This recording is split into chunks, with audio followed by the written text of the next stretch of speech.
Hey everybody, and welcome back to another episode of Hey Bucko Outdoors. Before we get into today's video, please do me a huge favor and smash that subscribe button if you have not already. Algorithm is really hating on us right now, so please like, share, comment, all that good stuff. Really helps me out with what I do with the channel every single day. All right, let's get into it. So today I'm gonna be going over 3 of the best late summer, early fall bass fishing lures, in my opinion. The stuff that I've used for many years.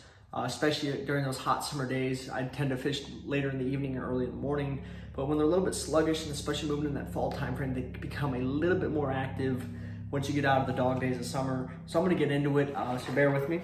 So number 1, I'd say probably my go-to is a good Texas rig. Now I prefer using like Senko's ribbon tail worms a lot of times.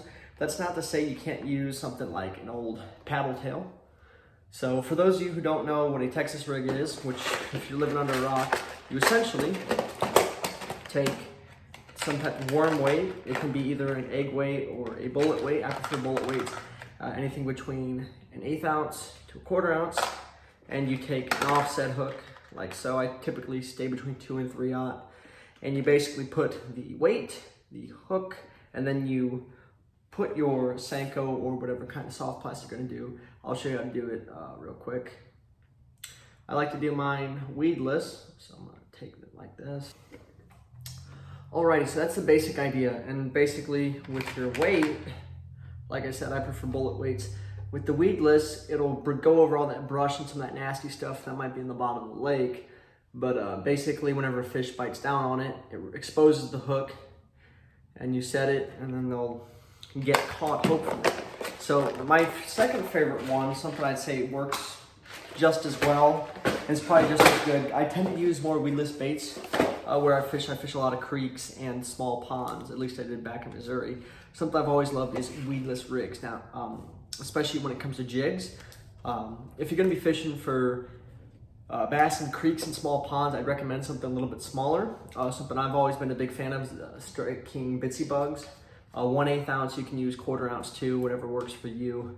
3/16 ounce, whatever. But something like this, if you put a nice little trailer on it, not this color exactly, but having like a good craw trailer you put on the back of that can really add some color and make a bigger presentation if you're fishing for a little bit bigger bass. Can't go wrong with this. The weed guard on these hold up pretty nicely. Fix this with about 12 to 15 pound test. Most ponds and creeks you're gonna be fishing in, that'll be more than enough. But yeah, I've had very good luck with that. Something else you can try that's in that ballpark, something I love, especially when it comes to fishing creeks, is the good old Johnson Beetle Spin. So basically all it is a simple like crappie jig style bait, soft plastic, and a spinner. They do make weedless versions of these, I'm pretty sure. If not, you can probably go to most of your sporting goods store and get weedless versions of these jig heads. They're pretty neat. So definitely something. And the third one, I actually don't have any, I've run out, but rattle traps, something like that, or like a lipless crankbait. Let's see, the closest thing I have is this. This is what I've been using to fish off some piers lately and do a little bit of ocean fishing. I've been, pivoting a little bit and doing a lot more saltwater fishing, excuse me, let me grab that.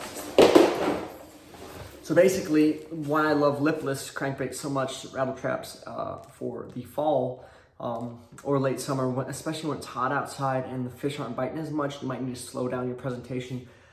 So like with the Texas rig and all that, being able to slow this so it can go nice and slow. And the good thing about this is you can hear, it typically has like a bead inside of it or something, so it can add a little bit more noise. Definitely match the hat, so if you have a lot of shad where you're at, I would alter the color to be more like a shad. A lot of bluegill do the same thing, right? So common sense stuff, but yeah. So we have Texas rigs, we have jigs, and we have a lipless crankbait / rattle trap. Those are my top 3. Obviously there are many more, but those are probably the 3 I stick to the very most. Hopefully y'all enjoyed today's video. Thank you guys so much for watching, and please have a fantastic day.